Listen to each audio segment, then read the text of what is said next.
দেখেন, শেখ হাসিনা তার একটি বক্তব্য ভাইরাল হয়েছে এবং তার একজন কর্মীর সাথে তিনি কথা বলেছেন। তিনি বলছেন যে আমি বাংলাদেশের খুব কাছাকাছি অবস্থান করছি। আমি চট করে যেকোনো সময় বাংলাদেশে ফিরে আসবো। তোমরা হতাশ হয়ো না। তো এই বক্তব্যের পর থেকে বিভিন্ন জায়গায় বিভিন্ন ধরনের ঘটনা ঘটছে। আপনার দাঙ্গা বলেন বা সংঘর্ষ বলেন, সেই ঘটনাগুলো ঘটছে।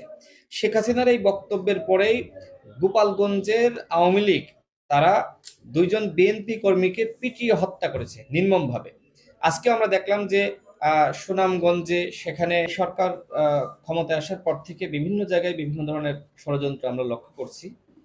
এর আগে আনসার কু হয়েছে, বিচার বিভাগে এক ধরনের কু হওয়ার চক্রান্ত হয়েছে, এছাড়া সচিবালয়ে কু হওয়ার চক্রান্ত হয়েছে, এমনকি রিক্সা চালকরা তারা এক ধরনের কু করার চক্রান্ত করেছে। এরা মূলত রিক্সা চালক না, এরা ছাত্রলীগ যুবলীগ রিক্সা চালকের ছদ্মবেশে এ ধরনের কু করার চক্রান্ত করেছে।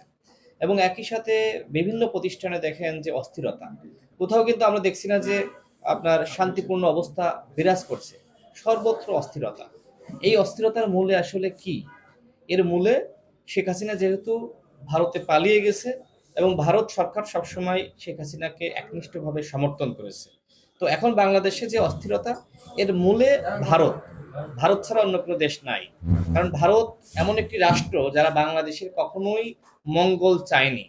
স্বাধীনতার পর থেকে দেখেন যে বাংলাদেশের যতগুলো সমস্যা, এর মূলে আপনি যদি কাউকে খুঁজে পান সেটি হলো যে ভারত। ভারতে যখন যে সরকার ক্ষমতায় এসেছে তাদের পলিসি হলো আওয়ামী লীগকে সাপোর্ট দেওয়া, অন্য কোনো দলকে না।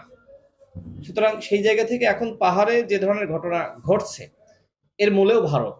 যেটি আসলে উপদেষ্টারা বলছে যে আন্তর্জাতিক শক্তি এর পিছনে কাজ করছে, কিন্তু তারা দায়িত্বশীল জায়গায় থেকে তারা মূলত সঠিক কথা বা সত্য কথা বলতে পারছে না। কিন্তু আমরা যেহেতু রাজনীতি করি, আমাদেরকে সত্য কথা জনগণকে জানাতে হবে। এই যে পাহাড়ে অশান্তি, বাঙালি এবং পাহাড়িরা আমরা তো সবসময় শান্তিপূর্ণভাবে বসবাস করেছি, কিন্তু আমরা হঠাৎ করে দেখছি যে এই সময় এসে দুই পক্ষের মধ্যে ভুল বোঝাবুঝি, এমনকি সংঘর্ষ, হতাহতের ঘটনা ঘটছে। এই ঘটনাগুলোর পিছনে আন্তর্জাতিক শক্তি কাজ করছে এবং সেই শক্তি হলো ভারত। যেটা হলো যে সাম্প্রতিক সময়ে এই তিন পার্বত্য জেলায় যে দাঙ্গা হচ্ছে, আসলে এটার পিছনে মানে অনেকে বলতেছে যে একটা দুষ্কৃতিকারী চক্র এটা করতেছে। আসলে হঠাৎ করে এই দাঙ্গাটা কেন, কি আপনার কি মনে হচ্ছে? দেখেন এই